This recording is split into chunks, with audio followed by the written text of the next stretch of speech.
ngibiza ngomfoka Mlamuli kanti ulamula yebo ulamula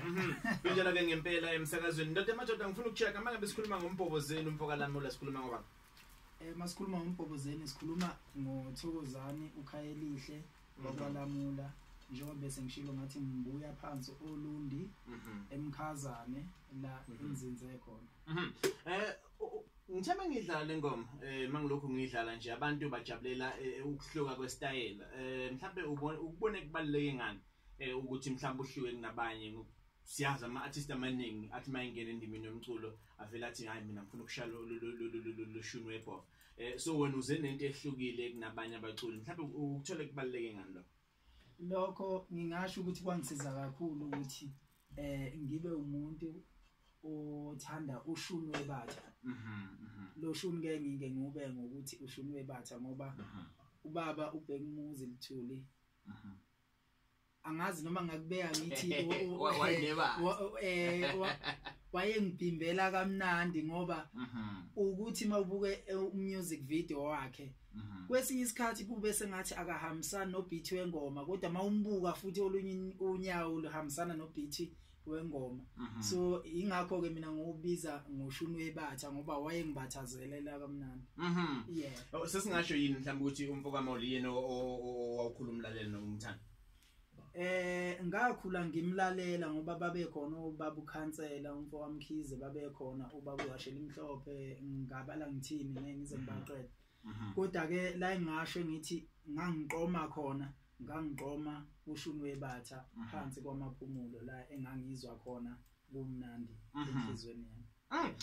asikhulume ngokukhula kwakho mfowethu umfana okhulela emakhaya ukhululusa kunjani kuluseni mhlambe mawukuthi umfana okhululusa kanjalo umuntu vele ingoma yayikhona ngaphakathi wawunesifiso yini sokuthi mhlambe ngelinye ilanga uyafisa ukuthi nawe ube khona la endimeni yomculo engingakusho nje ngingalifihli igama lomuntu ngimbonga kakhulu uMpolompolo umfoka Khanyile bamazi ngokuthi uThulani uselikhansela njengamanje oLundi eMkhazane sure uyena ngiyembiza ukuthi undodana ngokuthi baba omncane noma ke mdala kakhulu so ebe umphathi wendlamu leyigubhu uyena umuntu owangigqugquzela kakhulu ukuthi ndoda uma kahlahle uzokhula ube umfana alright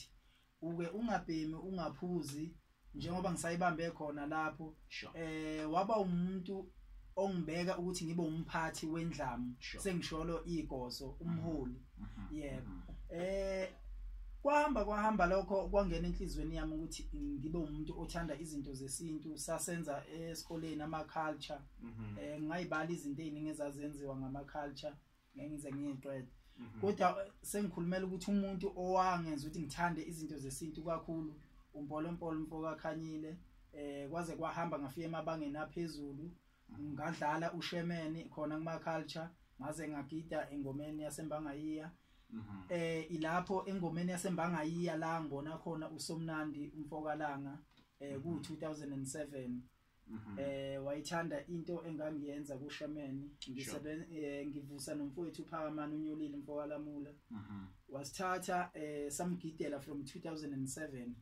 mina kuze kwafika isikhathi sokuthi ngikhumuke ngo2010 ngoba uyazi nawe TK ukuthi idingo zabantu ayifani singahola ukuhola kodwa ke wena uma kini sekuthiwa thatha umfazi kumele ukuthi umthathe umfazi komunye umuzi uthola ukuthi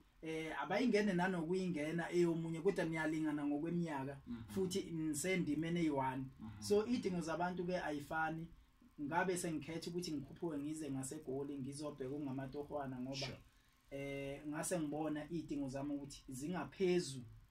kwemali engiyithola ngaleso sikhathi akusiyona imali eyasixabanisayo cha nizwe kahle balalele ekhaya ukuthi nje idingo zabantu ayifani futhi namanje sisazwana noSotholo bese ngiphinda enye into futhi mhlambe kufanele ukuthi wondle umama ababili Nkosi yami ungayithiti leyo ndaba mina Nkosi yami ngikhule ngamazi ubaba ngamehla enyama kodwa ngakhuliswa omadloma ababili omunye ngimbiza ngomama omunye ngimbiza ngobaba ngoba lo engithi ubaba uyena waphuma wayongisebenzela so ngize ngakhuphuka mangifika la eGoli ngafika ngasebenzisana noSisi ubonakele okuyena engaphansi kwakhe njengamanje engisebenzisana naye yebo kunjalo ngempela khona le ngoma ethi nje ke ama microwave ukhuluma ngani ama microwave abantu bengawezwa kabi ayisixwayiso einsizweni esinazo endimeni ukuthi naku sesihlaselwe ucula ngento osekuculiwe ngayo siqhubeke sibelesele kodwa ukhona umuntu oseyenzile leyo message yaba yihit sekumele sinconzuleke hayi kuyoze kusala imvuthu so nje ngixwayisa kakhulu kuleyo ngoma hayi ngoba nakho khona engibeka kabi kuye ngiqondene naye cha mina ngakabi nasitha ke emculweni futhi angizukuba nasisitha ngoba into engisuke ngiyikhuluma ngisuke ngiyibeka in general weight kuwe kusha abafundile basho njalo so ngicela abantu bengangizwa kabi le ngoma nje ihleli nje kanje iyona ngoma yami engigabe ngayo emtsizweni ngicela ukuthi abantu bengayithathe kabi all right asekuya